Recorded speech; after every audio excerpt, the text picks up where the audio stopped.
푸드뱅크 식품 기부는 줄고 생활보호 신청은 늘어나. 일본 뉴스. 일본 사회는 지금 생활보호 신청이 5개월 연속 증가하고 있고, 생활이 어려운 사람들에게 식료품 등을 무료 배포하는 NPO 법인 등에 식료품 등을 기부하는 사람이 줄어서 매우 곤혹스럽다고 합니다. 잘 사는 나라 경제대국인 일본은 그 명성에 맞게 고령자들이 주축인 국회의원들 연봉은 전 세계적으로 가장 높은 수준입니다. 또 민영화된 전기요금도 형식적으로는 선진국 중 독일 다음으로 비싼 수준이지만 실질적으로는 전 세계에서 가장 비싼 수준입니다. 그런데 이와 대조적으로 일반 국민들의 소득 수준은 상당히 낮습니다. 그동안 물가가 낮기 때문에 소득이 낮아도 생활하는데 아무런 지장이 없다는 노회한 정치인들의 선전선동에 국민들이 아무런 저항 없이 순응해 왔습니다. 하지만 코로나와 우크라이나 러시아 간 전쟁으로 인한 인플레이션은 이런 국민들의 삶을 통째 뒤흔들고 있습니다. 일본 국회의원들이 얼마나 많은 돈을 가져가는지 확인해 보면 월급 129만 4천엔, 기말수당 1회당 약 300만엔, 세금도 떼지 않는 조사연구 홍보체제비 매월 약 100만엔 등입니다. 이는 국민 평균 연수입의 7.2배 수준입니다. 8월 24일 복지신문에서는 생활보호 신청 5개월 연속 증가라는 제목의 기사를 보도했습니다. 8월 2일 후생노동성이 발표한 지난 5월의 생활보호 건수가 22,680건으로 전년 동월 대비 11.4%나 증가했습니다. 5월 현재 생활보호를 받고 있는 세대 수는 164만 8,101세대입니다. 이 중 고령자 세대 중 독신 세대가 51.5%로 절반 이상을 차지하며 장애인, 상병자 세대는 24.6%, 기타 세대 15.7%입니다. 이렇게 생활보호 신청이 증가하는 가운데 생활이 어려운 사람들에게 식료품 등을 무료 배포하는 NPO 법인에 대한 기증이 줄어들고 있어서 이들 법인에서 기증을 호소하는 기사도 보입니다. 9월 3일 아사히 신문은 고물가의 영향, 푸드뱅크 부식 부족 NPO가 기증 호소라는 제목의 기사를 보도했습니다.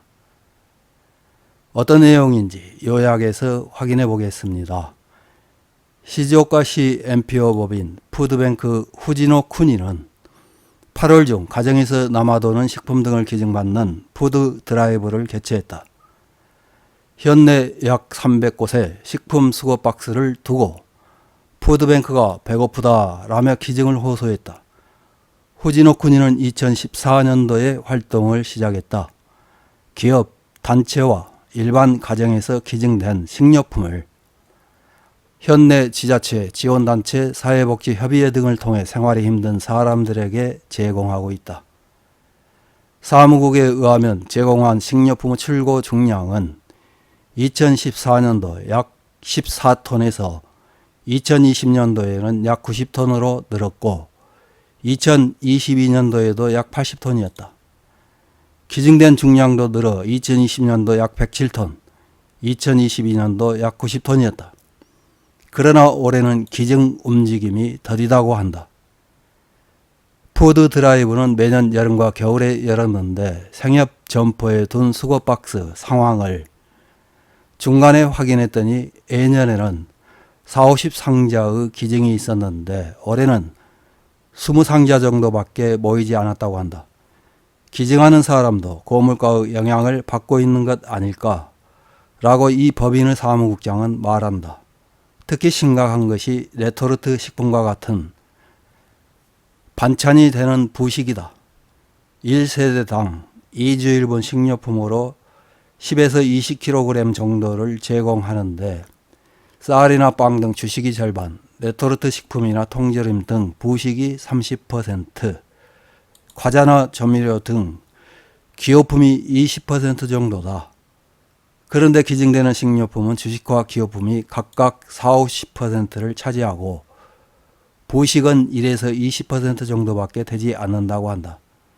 배경에는 카레 레토르트나 통조림 등은 유통기한이 길거나 보존이 잘 되어서 식품 메이커나 슈퍼 등에서 여분이 나오기 어려운 사정이 있다. 일반 가정에서도 보존식으로 보관할 수 있다. 또한 고물가로 식료품 가격이 오르면서 일반인도 레토르트 식품 등을 쉽게 기증하기 어려운 환경이 되고 있다고 한다. 이 법인의 관계자는 싱글마더 가정이나 빈곤에 시달리는 사람 등 고물가로 식료품을 기다리는 사람이 늘고 있다.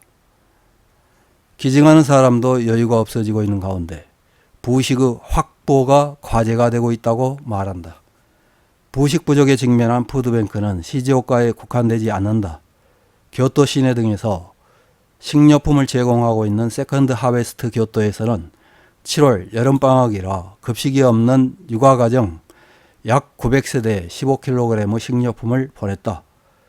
두 끼분을 보내는 레토르트 카레나 팩밥을 거의 한 끼분밖에 확보하지 못해 기부금으로 구입했다고 한다.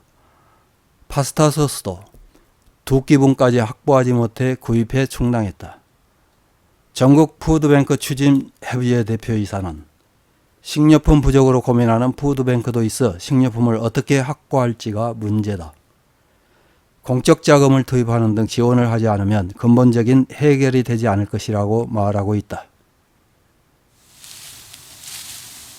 관련 기사에 달린 일본 네티즌들의 댓글 몇 개를 확인해보고 마치겠습니다.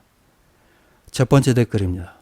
일본의 사회보장제도는 현재 상태라면 한계가 있겠죠. 코로나와 고물가 영향으로 생활보호 신청 건수와 계속 늘고 있고 피보호 세대수도 늘고 있고 특히 고령자의 독신 세대가 절반 이상을 차지한다는 것은 걱정입니다.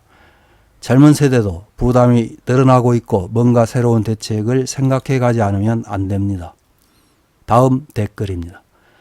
생활이 빠듯한 사람이나 꽉 막힌 사람은 이상한 자존심이나 허세는 버리고 망설이지 말고 신청하러 가는 것이 좋다. 주위에 도와주는 사람도 없다면 마지막 생명줄이 공조이고 인정받은 권리다. 다음 댓글입니다.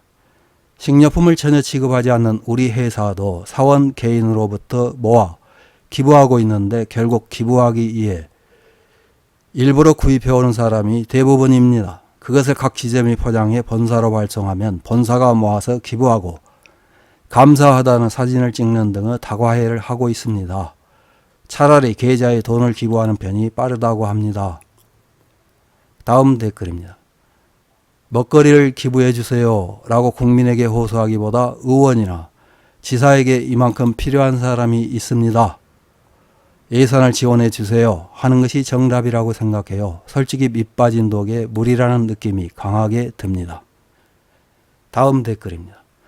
생활에 여유가 있으면 기부하고 싶지만 엔저 고물가로 생활이 어려워지고 있다. 일본 은행이나 기시다도 국민이 괴로워하는 것에 상관없다는 느낌이다.